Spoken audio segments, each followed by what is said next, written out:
This is going to be an exclusive conversation on the topic, Building Women Leaders Beyond Conversation to Real Change. I'll repeat the topic once again for you all. This is going to be a very, very insightful, exclusive conversation on building women leaders beyond conversation to real change. I'll be first introducing our esteemed moderator, and then I'll be talking about our esteemed speakers over here. My moderator over here plays a key role in shaping policy and reform across India's housing and infrastructure sectors. He's the former CEO of JLL Residential and Rock and Bhartiya Urban, and is also the author of 3 best-selling books on real estate: Master Residential Real Estate, Master Commercial Real Estate, and the A to Z of residential real estate, all of which have reached #1 on Amazon India. That's a great achievement in itself. Recognized as one of India's foremost voices in real estate leadership and urban reform, he's also actively involved in the PropTech startup ecosystem and serves as a mentor at Earth Fund, backed by Brigade Group and Nikhil Kamat's Gruhas as well. Ladies and gentlemen, I'm talking about the one and only co-founder of BCD Royale, chairman of the CII Real Estate Committee and advisor to NAR-India, Mr. Ashwinder R. Singh. Can I please have the biggest round of applause for Mr. Singh? Thank you so much, sir, for being with us over here. An absolute pleasure and honor to have you. Let's have the tables as well. Thank you. And sir, I'll request you to take this seat over here, which will be the moderator's chair. Thank you so much. Can we have a bigger round of applause for Mr. Singh once again, please? Thank you. My next speaker over here, ladies and gentlemen, brings over 3 decades of real estate experience, including more than 25 years in asset and property management across India and Asia Pacific region. At Brookfield, she oversees all aspects of property operations, tenant relationship management, drives operational excellence, leads overall CAM and Converge management, and the expansion of the co-works business. Previously, she has held senior leadership roles as JLL, serving as executive director for Asia Pacific. She was also the head of property and asset management business across India, Thailand, Philippines, and Indonesia, with a portfolio of over 650 million square feet. I'm talking about the one and only Executive Vice President, Head of Operations and CRM, Office India, Brookfield Properties, Ms. Charu Thapar. Can we have the big round of applause for Ms. Charu Thapar, please? Thank you so much, ma'am. I request you to take your seat over here. My next speaker over here is a mompreneur. I love that word. Very, very unique in itself. Storyteller and a creator of experiences.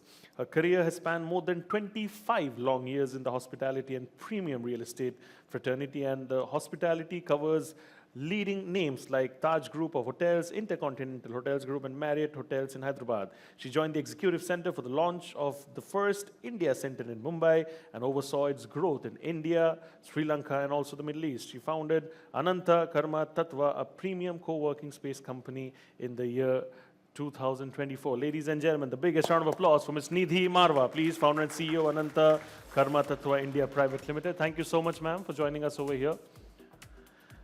My next speaker over here is a leading professional in the real estate industry with over 34 years of experience in leadership positions in top companies, having handled major projects and key competencies in business development, land management, handling projects, sales, and customer relationship management. An architect from IIT Kharagpur with valuable experience in consultancy and project execution, she has been responsible for setting up various business verticals, establishing key processes, and has a proven track record with expertise in business development, customer management, and of course, corporate governance. I'm talking about the Executive Director, Land and Residential Services, Knight Frank India Private Limited, Ms. Reshmi Panicker. Can we have the biggest round of applause for Ms. Panicker, please? Thank you so much, ma'am. An absolute pleasure to have you. My next esteemed speaker over here, ladies and gentlemen, with over 30 years in Indian real estate and over 14 years at DivyaSree Developers, leads the residential business and oversees group finance with complete responsibility for strategy, execution, and of course, P&L goes without saying. She brings a rare and unique combination of consulting rigor, developer side execution, and financial structuring experience, making her one of the most complete real estate leaders in our country. Ladies and gentlemen, the esteemed Managing Director, DivyaSree Developers, Shaifali Singh. Can we have the biggest round of applause for Ms. Singh, please? Thank you so much, ma'am. Pleasure to have you. My next esteemed speaker over here leads GBPN India's mission to accelerate the transition towards a net zero and climate resilient built environment. With over 3 decades of experience in sustainability, environmental management, and climate action, she brings deep technical, strategic, and implementation expertise to GBPN's work at the intersection of policy, technology, and community impact. She has executed more than 50 sustainability and CSR engagements across India, the UK, the US, Mexico, and South Africa. You say it all, you name it all. She's done it all, holding senior roles at Infosys, Mahindra Life Spaces, Senes Consultants, and as a founding member of Trini, a sustainability tech startup. Please, ladies and gentlemen, give the biggest round of applause for Managing Director, Global Buildings Performance Network, GBPN India, Ms. Dr. Sunita Purushottam. Can we have a consolidated, bigger round of applause for the entire panel, please, as they take the conversation forward? Sir, I'll request you to take it forward for us. Thank you. Thank you so much. I feel really privileged to be moderating this amazing panel. It is for the first time. I have 5 beautiful ladies sitting on my left who are so accomplished and have achieved so well in the real estate sector. Especially a sector, as Anurag said. Anurag, I really enjoyed what you said, and I've noted down some of the books because definitely I'm going to read Fluke because I could really align with it. And so it's really an honor and a privilege. Before I quickly start, and we're going to have a very, tight conversation because all of you represent a very specific part of Indian real estate, and you lead very important organizations and have a great experience and history. There are 3 ladies in my life who've played who I kind of wanted to talk about, and in my life means they can be inspiration also. Number 1 is, of course, my mother. My father died very early, and I was 19 when he died, and I was brought up by my mother, who was only 49 at that point in time. My father was a legendary army officer who supervised the surrender of arms in 1971 war in Bangladesh. His picture comes every year on Vijay Divas. And we lost him in Cambodia in a UN peacekeeping force when he was only 56. And I was, and my elder brother, who's 9 years elder to me, was in the US. So I was single-handedly brought up by her, and I was not an easy child at 19. And I used to miss my father a lot. And because of that, I think wherever I am, I would give a lot of credit to her. And I lost her, some 8 years back. Number 2, not because I'm on this stage, but one lady who really inspires me with her hard work is Tripti Kedia. I truly look up to her because she is one lady who is working 24/7. I have been working with her closely as a client now for the last 10 years or more. But the kind of passion, focus, relationship orientation, and her ability to say no, and her ability not to please everybody and yet to get her work done is fantastic. We should give her a big round of applause because today, whatever Reality Plus is, and as Anurag said, a lot goes to her. And the third lady whom I take a lot of inspiration from is Jacinda Ardern, who became the Prime Minister of New Zealand at the age of 37. And she demonstrated what actually emotional strength and empathy can do. And she was there for 5 years. And what she did was phenomenal. And if you people have not read about her, there is also a documentary about her. You should definitely do that. Obviously, I've had lots and lots of lady colleagues. Charu's been one of my colleagues at JLL, and there is so much to learn. What I've realized over a period of time, because I've been in a CEO role for more than a decade now, across multiple different industries in real estate. Men are trained in leadership mostly through, their leadership is more authoritarian. But I have learned that women lead by awareness. And the more you study and the more researches that come, when awareness kind of joins ambition, and I have goosebumps right now when I'm saying that, that combination becomes lethal. So a big round of applause to all these 5 amazing women leaders in real estate who are there. And now I will quickly start, not in any particular order, but my first question, Charu, is to you, because you've kind of seen the commercial real estate from most of the angles. Commercial real estate today, is not all about buildings. It is about experience, efficiency, retention. Having managed, operations at such institutional scale, what is that one leadership shift you think Indian real estate still underestimates when it comes to creating truly future-ready workplaces? Because the workplaces that are coming up are really phenomenal. But what is still something which you think is missing? Thanks, Ashwinder, and thanks to Realty Plus for hosting such a wonderful event.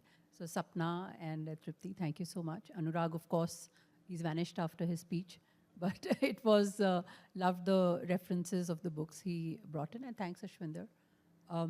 So I think one point I would really like to make, which requires perhaps a lot of focus when we're talking of real estate, over the last 30 years, I have seen real estate evolving from just being boxy buildings where people would come to work, clock in, clock out, to actually becoming ecosystems where people actually spend more than 1/3 of their day in their workplace, right?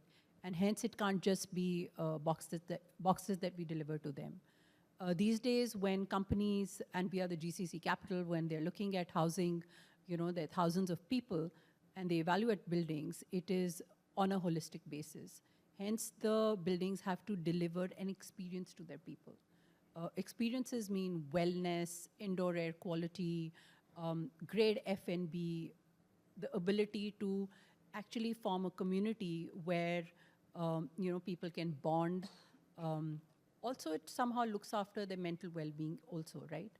And all of that should be delivered, and that's what we should aspire to do, is deliver over a technology platform, right?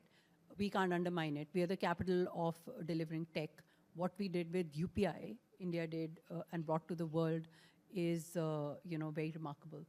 And I think when technology blends with bringing the experiences or the amenities an asset is building to your phone, I think the outcomes are remarkable. Yeah, this is beautifully said, and I couldn't agree more, and this gives, this kind of opens up to many more questions.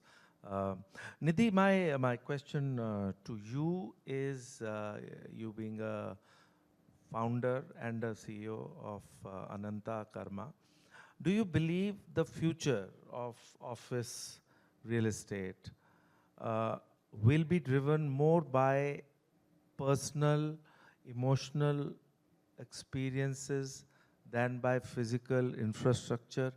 Is it the case now, or is it going to be the case in the future?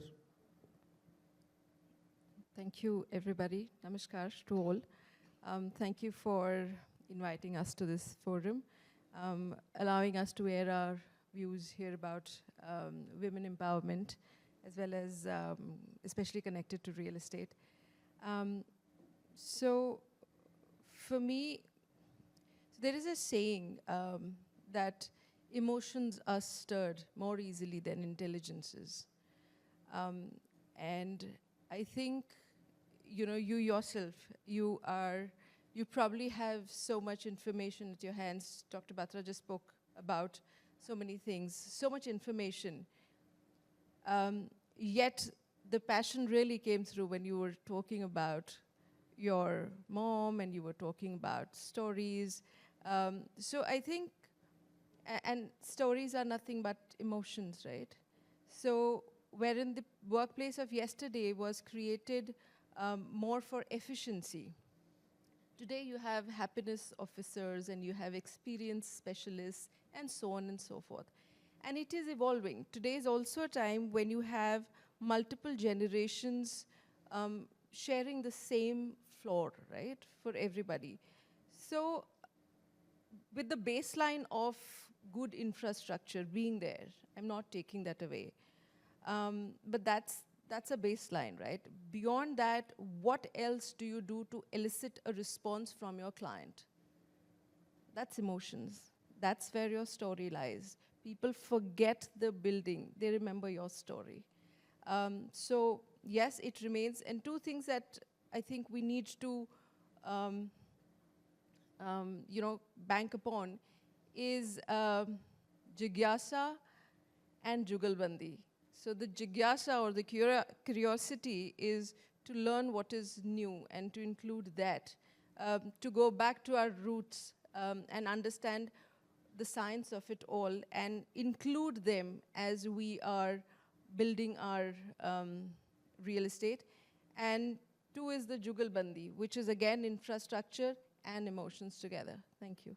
Outstanding. Actually, Tripti, very good to organize this thing, because I can starkly see a difference in the way a male leader would kind of answer, and the warmth and empathy and the authenticity with which Nidhi, you answered this. And I also feel, Anurag just ended his conversation saying the most important thing required in this world is love. And you can't think of love without women being around, whether it is a mother or a sister or a friend or a spouse.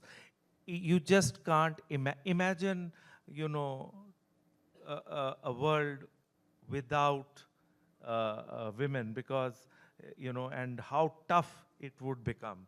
And very well answered, very well answered. My next question, Reshmi, to you is, and as I was talking to you, I've seen, actually Charu was also one of the few leaders in JLL when we were there. There were not many women leaders at that point in time, though JLL today is led by a lady. India's president is a lady. Indira Gandhi, when she became the Prime Minister, India was one of the first few nations where the first Prime Minister was a lady. In Sikhism, Guru Nanak Dev Ji said, "So kyo manda akhiye jo jamme rajan," that why should we criticize that person who is giving birth to kings? So India is a land where women have always been, they've been respected. It's very controversial, but I definitely feel that the role of women in India, if India has to really become a world power by 2047, the role of women in India definitely has to increase at the leadership level, because they bring definitely a very different perspective. In organizations, the productivity level go differently. Their way of looking at problems is very different. And that is when 1 and 1 becomes 11. Reshmi, my question is, what do you think the biggest disconnect today between the way cities are being planned and the way people actually aspire to live? So we are still planning new cities, but do you think there is still a disconnect between what should be there and what is there? Thanks. That's a very interesting question, Ashwinder. And thank you, Realty Plus, for arranging this event. Let's first address the first question about what do we really aspire in a home. And whatever I'm going to tell you now I hope it resonates with you. So what do we look for in real estate, and what do we look for in a home? We want to have a spacious apartment. We want to be in close proximity to our workplace, to education, to medical facilities. We want social infrastructure. We want a lot of greens, a lot of amenities. We want to breathe clear and pure air. We want to have a view. And we want to live comfortably and peacefully with less commute. And that's what I think most of us normally aspire for in a home. Now, if you look at the way the city planning is happening, it is focused towards the development of road and rail infrastructure. And that has really brought about a difference in cities. Today, if you look at the coastal road and how it has made life very easy for us to commute, it's gone a long way in easing some of the traffic hurdles. That's on one side. But if you look at the regulations of the government and the challenges that the government has to face regarding the Rent Control Act, the Slum Development Scheme, etc., the government had to give higher incentive FSI for development. And this has resulted in high, dense, congested high-rises that are coming up. The worry is that you're able to commute from one place to the other. But when you look at these high-rise, congested developments, the thought is, are we able to sustain a good quality of life? The view is definitely gone for a toss. Are the roads ready to take on, especially the internal roads? Can it take on this congestion? And traffic is already a nightmare within. Is that going to happen? So if you look at the coastal road as a case in point, you're able to commute, it's beautiful, it's exactly what we needed, but the moment you come to a place like Bandra, today it's a whole construction site. It's going to be a real challenge to know how people are going to navigate, and it's going to have a heavy impact on the social infrastructure, the water, traffic, facilities, etc. If you look at slum dwellers, it's such a good thing that they've been rehabilitated into new homes.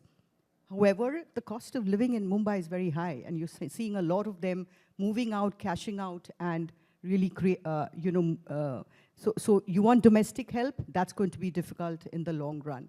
So there is a fine balance that one has to achieve, and whilst the government is attempting to do all of that, you find a lot of people who can afford to and who can work out of home are moving out of cities and going into peaceful locations where all our aspirations are met. Thank you. Thank you. My next question is to Shaifali. Shaifali, both of us are in Bangalore. We've not met, and we'll try and figure out that we kind of catch up. We should correct that. In Bangalore. My question to you is, how do you kind of balance scale with sensitivity, especially at a time when home buyers are becoming emotionally and financially far more conscious, and their requirements are also becoming very dynamic? Thank you, Ashwinder, for the question, and thank you, Reality Plus, Tripti, Sapna, for organizing this forum. Ashwinder, I think part of your question has been already answered by both Charu and Nidhi to a large extent, which is today, any purchaser, he or she is not really looking at a brick and mortar construction. And with the current lifestyle that we have, with the current, where time is becoming the most valuable commodity, crumbling infrastructures that irrespective of which pin code you live in, there is some or the other infrastructure problem. I think the biggest thing that I would say that a client is looking for is community. Right? Now, that community can be based on the fund, is very personalized. What is it that you're looking for, right? Is it looking for more to do with environment, sustainability, lifestyle, sports, etc., etc.? But they're not buying into, they're spoiled by choices. They have multiple choices. Thankfully, from 2020, there's been a huge upsurge in the residential market.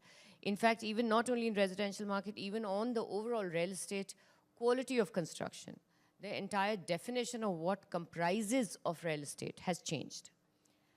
Today, it is no longer, whether it is commercial, whether it is residential, whether it is retail, hotel, whichever real estate asset class that you look at, it is no longer a product. It is a service, right? So whether it is a hotelization of a commercial asset class, whether it is a hotelization of a residential lift lobby. Today, we are aware of what in Bangalore we sell not because of the floor plans, but because of the robust basements. That should there be an inundation of water, is your car safe? Yeah. So the story is changing. But I think the fundamental difference that's still driving most of the choices today, they're looking for likeness of community, like-minded people, and I think most importantly, trust. So scale is definitely looked upon. You make it into the top 3, top 4 of the choices of as far as a purchase decision is concerned. But it is the quality, it is the trust, it is the passion that you put into the project, the transparency, that actually, with the knowledge, the information that's available, I think today the customer is able to see through. Very beautiful. And make the decision. Excellent, excellent. And I'm glad you didn't prepare for this because, then I don't know. But very nicely put, especially the service angle that every product needs today is there. Dr. Sunita, Purushottam, you are really looking at something which is very important to the future of not just real estate, but the entire society. And my question is, why does sustainability, when does sustainability actually become a business advantage rather than merely a ESG checkbox? Actually, why just a business advantage? What can be done for the normal public also to understand, who are the consumers of real estate and not just builders of real estate, to start appreciating this aspect, which is going to be very critical. Otherwise, everything is going to implode. The way things are, when you look at Mumbai, when you look at Bangalore, when you look at the way urbanization has happened in India, especially without the planning and the growth that has happened. Yeah, sure. There are various levels to this. It's a very nuanced question, but I'll try to break it down and make it very simple so that it relates to everybody here. Any one of you have bought a house recently? You have. And have you looked at what Shaifali was mentioning? Or I'm going to say a few more things. Were you looking for community or were you looking for location? One of us, you mentioned location. What was it that you were looking for? Community or location or both? Location, okay. Location? Community, okay. Okay. Community, fantastic, okay. हाँ, but मन में कभी आपने सोचा घर कैसे होना चाहिए और सुकून की जिंदगी आपकी कैसी होनी चाहिए? You might have dreamt, but now you are here in a very, very, very urbanized city and you're thinking, okay, location, yeah, a community, then I'll live a little bit peacefully. But for all of us to understand what's going wrong in the cities today and why we are feeling what we are feeling, including the mental and the social, we're looking for community because we are deprived of social connections, right? And Dr.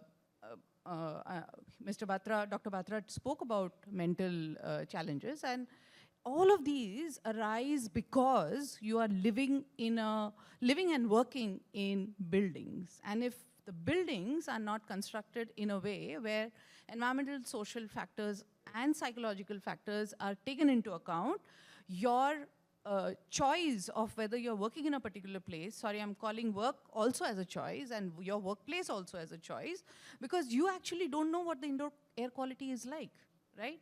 You don't know. You will feel stuffy in a little while here as well. You don't know what's happening to the HVAC and the indoor air quality over here. Likewise, for the homes and the choices that you make from your home, it has to be a healthy building.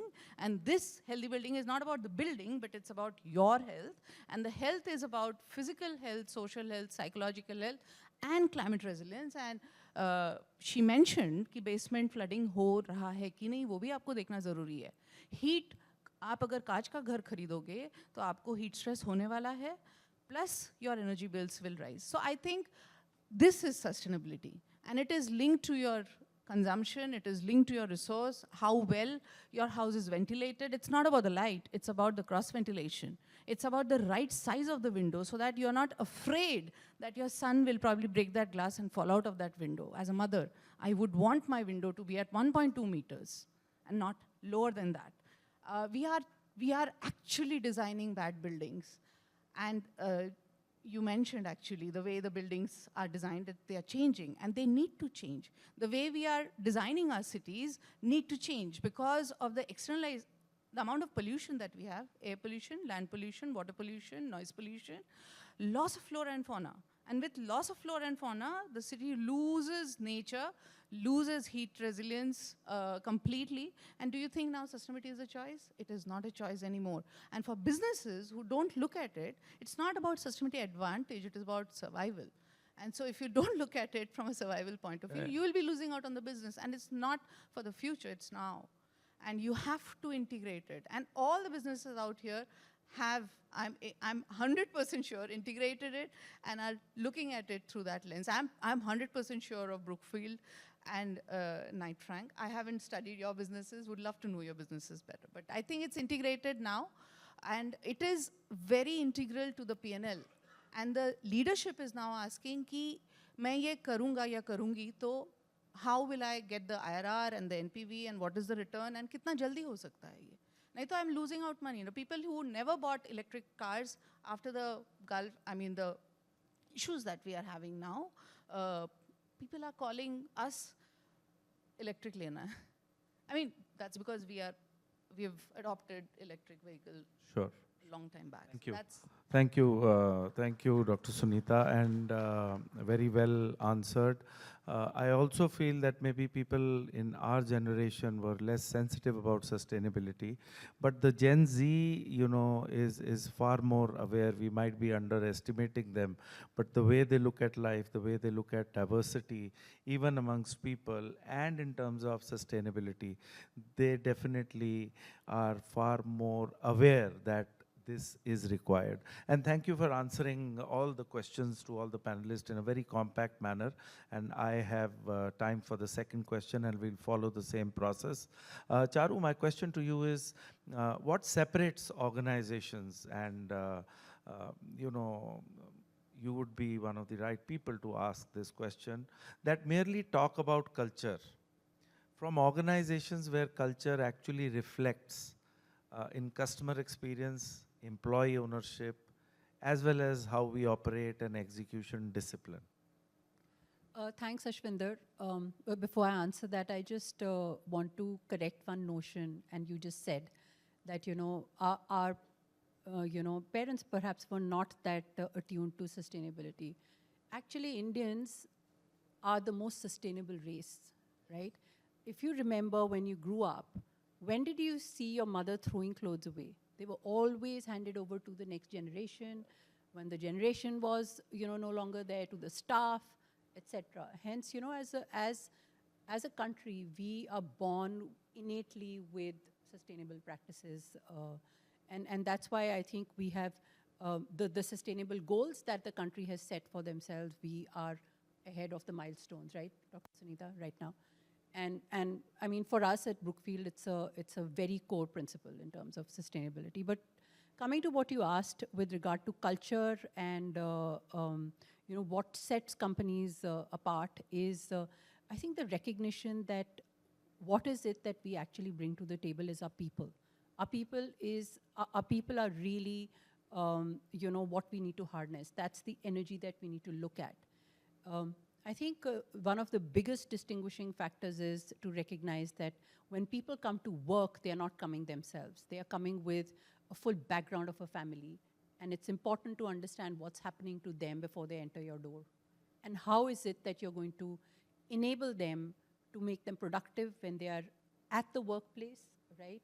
And hence the infrastructure has to not only deliver you know, good quality air, good quality work environment. They should be closer to, I mean, if we can aspire to have our assets close to walking distance, you actually, you know, fructify work, live, play in that small ecosystem. But if you can't, and you're fragmenting it, then the 1/3 hours that people are spending in their office spaces delivers that. And when they go back, the residential developments deliver the same experience, you know, and bring forward wellness, you know, meeting ESG goals, you know, and frankly speaking, if you see 38% of India is urbanized right now. Imagine we are only starting. Our infrastructure is only going to go up from here in the big urban centers. Absolutely. Most real estate is yet to come up. Absolutely. Right? So I think our people are core principle. Absolutely. Actually, currently, if we look at it, two things. One, you touched upon the integrated township perspective. I was the CEO of Bhartiya Urban, which is a 150-acre township, one of the most successful townships in the country after Powai. And it is all about walking to work, walking to school, walking to a mall, walking to a hotel. And our rental yields were 2 to 3% higher than any standalone residential society. And the capital values were also 10 to 15% more over a period of time, and especially after the pandemic. So you've raised a very important issue. I'm currently involved in another small 70-acre integrated township, and we see that that is something that really people really want. On the size of the real estate industry, which Charu just mentioned, we are around nearly $500 million, going up to $1 billion by 2030, 500 billion going up to $1 trillion by 2030. And I was reading a study that by 2047, real estate itself in India is going to be 5 trillion. So the urbanization by 2047, India is going to be the only country after China which is going to urbanize at that pace, and we might be 60 to 65% urbanized in the next couple of decades. So very, very Doubling, right? yeah, That's your doubling. business. And that's the opportunity, that's the challenge, and very well articulated. Nidhi, I wanted to ask you, what is the hardest invisible barrier women leaders you think still face? This question I would have never skipped. And not externally, but internally, while moving from being a successful professional to becoming an institutional leader. What do you think are the challenges that women face? Plus, if you can also allude to some of the solutions which are there in your mind, that might be helpful. Thank you. So when you talk of women professionals and we doing business, business or vyapar, it's a combination. Vyapar is a combination of Vigyan and Vyavhar. Now, when you say Vigyan, it is the science of what you do. And Vyavhar is how you go about it. When you talk of institutions, the first institution that we all start with, are birthed in, is our home. We always say home is an institution. And yet, women often self-identify themselves as being the marginalized, the vulnerable. So that self-elimination, I think, is the biggest fear, because in our heads we are... Sometimes self-depreciation also. Yeah. So, you know, there is... and it is not, pehle hota tha, you know, the strength used to be, why would the man go out and earn? Because usko hal chalana hai. Now, all of that, you know, technology has leveled the playing field. So the strength is no longer about the forearm, it's about the forehead. And you can see around yourself, right? The forehead strength is formidable. So that self-depreciation, that self-elimination needs to go. Give somebody else the opportunity to reject you, na Baba? Why are you putting it onto yourself? We are also a country where we are okay with seeing the image of a goddess standing on a god. We are also okay with that same lady also pressing his feet when he is not feeling up to it. So these are different avatars, but you don't need to bind yourself to any one avatar. So if you have to take the strength from anything, please go back. You all spoke about so many foreign authors. Go back to our Vedas. Go back to these things, and you will go back to a Rani Lakshmibai, where all these foreigners stood up and said, this is the one man I met in the entire field. So please do not kill yourself. Let somebody else do it for you instead of us doing it for ourselves. And for that, I would say that please, you are not just talking about yourself. You're talking to so many youngsters here. You're talking about your daughters and your nieces, etc. at home. The change has to be you. You have to be the change, and it is all in the head. Thankfully or unfortunately, it's all in the head. It all starts from here, but the trigger has to be your heart. Believe in yourselves. We also are a culture where we celebrate all our women. You know, if you know of the Sindoor Khela, etc., in all these things, we do celebrate women. So please make sure that you are, and Dr. Batra spoke about mentoring, but mentoring about business is one bit. Mentor them about how to navigate through life and the demands that everybody else places on them, and they feel that they are obliged to fulfill each one of them. And then perhaps they can arrive at themselves. So please, that has to be the change. It has to be a mindset change. It has to be a heart change. And that can be brought about very effectively by going back to our text, by going back into our culture and reading our own stories, talking to the women who have made their own life a story. You know, Beti Bachao is very good. But not only Beti Bachao at birth. You have to give her a good shot at life to make something else, to re-script her story.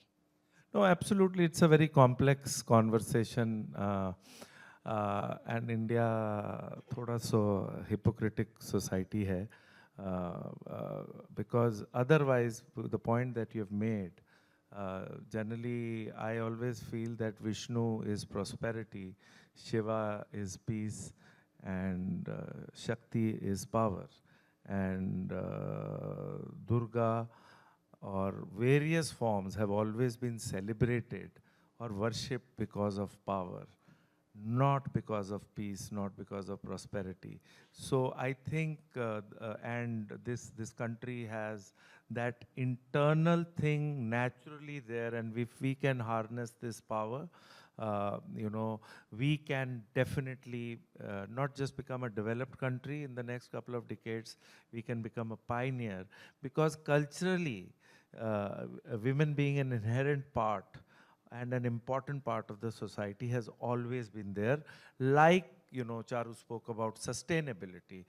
कि जैसे हम पत्तों में खाना खाते थे, आप मंदिर जाते हो, गुरुद्वारे जाते हो, पहले से वहाँ पर पत्तों पे ही खाना होता था. There were no plastic plates. So very well said, and it, you know, it all begins with ourselves, and we cannot be self-depreciating. We need to have that confidence.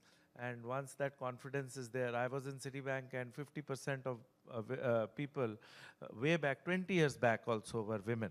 So I think we are on the right track, but I think it is the women that have to pull up first in their mind, as she said, and rest, I think everything will fall in place. I just want to add on, because it's such an important Yes. topic that you brought up, and Nidhi, what you said. I completely agree, it's in our heads.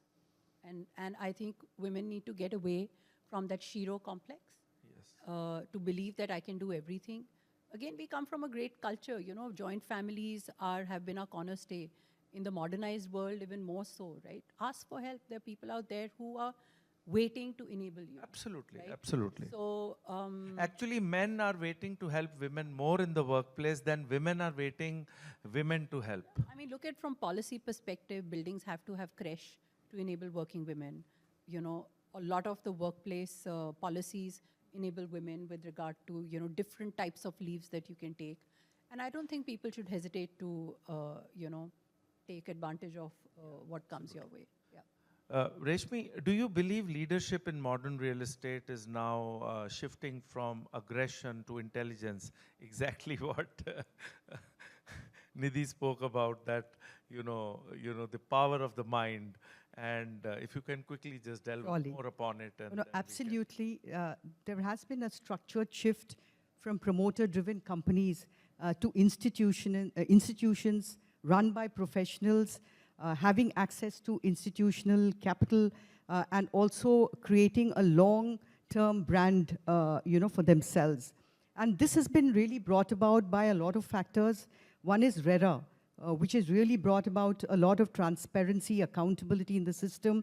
It's no longer my way or the highway. It's about delivering accountability and transparency. And that has greatly moved the kind of decision-making that happens in modern real estate.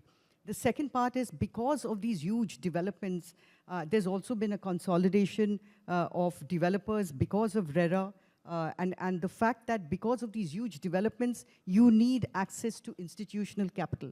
And that can only happen when when you're accountable, when you're transparent, when you have solid balance sheets, and you are creating processes and systems which will outlive you. If you look at CRM and sales, all of these are now heavily relying on AI, tech, digitization, and operational efficiencies.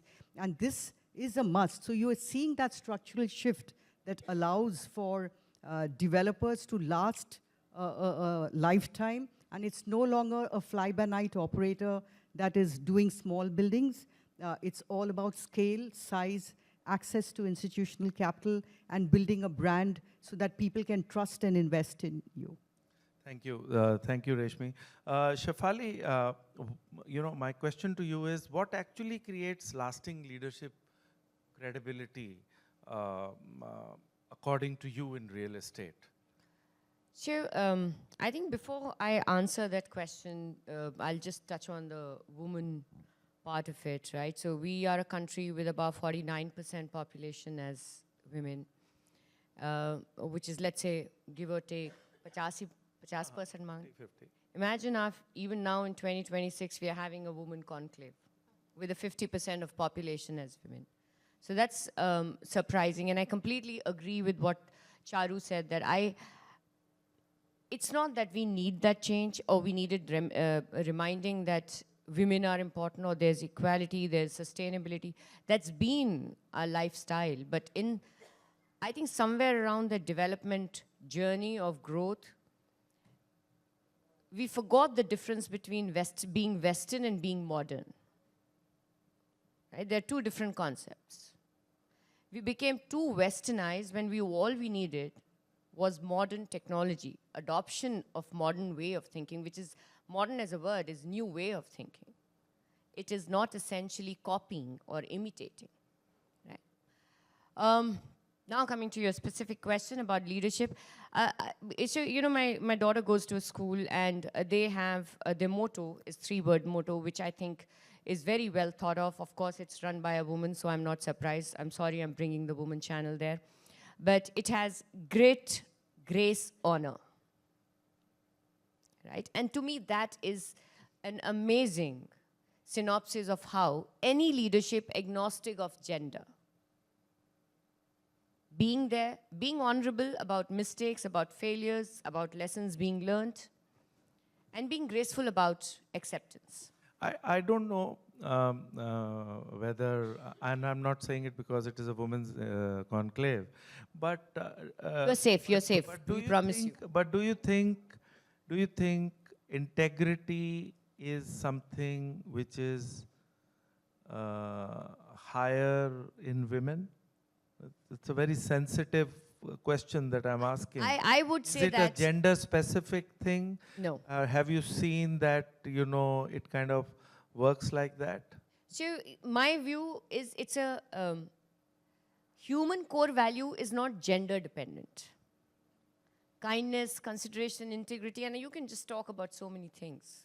No, because you spoke about honor, that is what... No, honor is different. I mean, in this, the context that I was talking about, honor is very different. It is honor about how you conduct yourself, how you can stand up and say, yes, it was a mistake. Very nicely answered. But greed has no gender.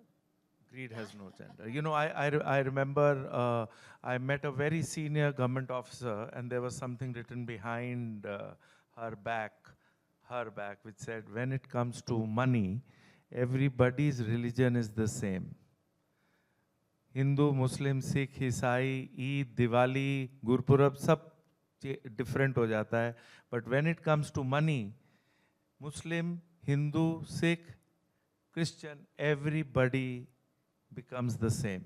Very profound.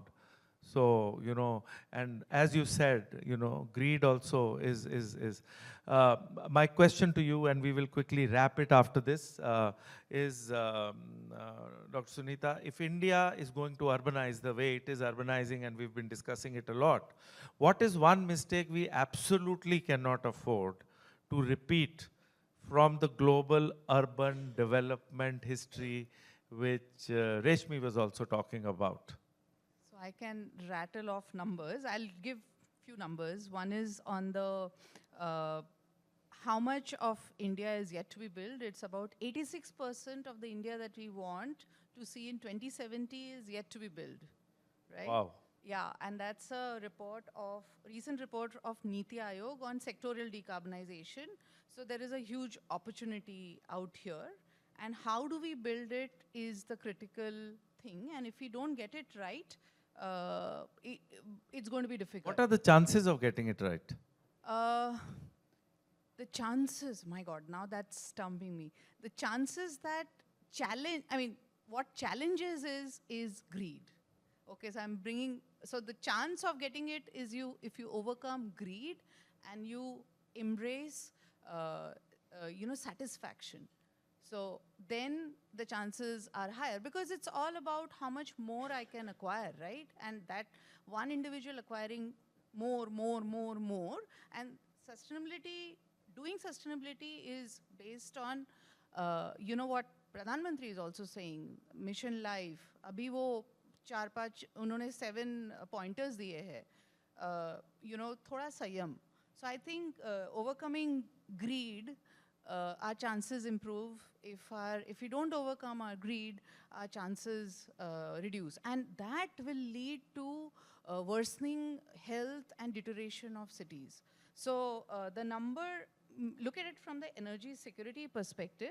Currently, residential and commercial building together account to 30-35% of the electricity consumption, equivalent to 500 to 600 terawatt hour annually. And as this demand is going to increase, and if you make bad buildings, this demand is going to skyrocket because of the cooling demand. So if the HVAC industry becomes very greedy and say, nahi, humko gande buildings chahiye, kyunki hamara industry ka ye opportunity hai, then we lose this opportunity of avoided emissions. So there are huge chances that we'll not get it right. And if we don't get it right, the people like us, we are the elite. But people who are not the elite, and there is a huge equity issue out here, will be impacted. They are already being impacted. Thank you. With the paucity of time, I would like to conclude this session.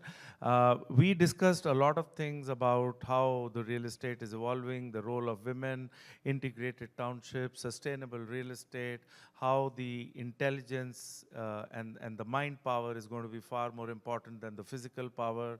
A lot of other perspectives on urbanization.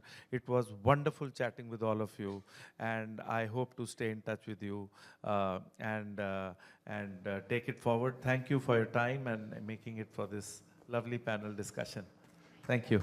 Thank you so much. And I believe special kudos to our esteemed moderator as well. Never easy to kind of lead the conversation with such a power-packed women panel. So kudos to all of them. A bigger round of applause, please, if I may request. Thank you. I'll request all of you to remain on stage, and I'll request Ms. Tripti Kedia to please kindly come up on stage, or she's already on stage, to kindly give the token of appreciation to all our esteemed speakers over here. And मैं आप सबको request करूँगा, please kindly आगे आ जाइए. We'll do one group photograph after all the giveaways are done. ठीक है? Yeah. Go ahead.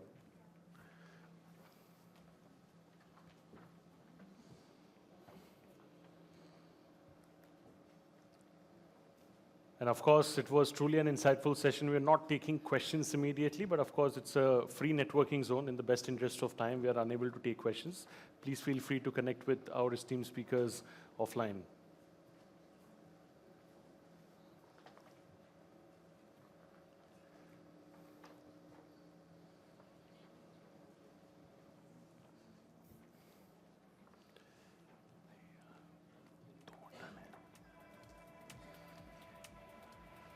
Thank you. We'll do a nice group photograph with all of you, if I may request. Please kindly आगे आ जाइए सब लोग.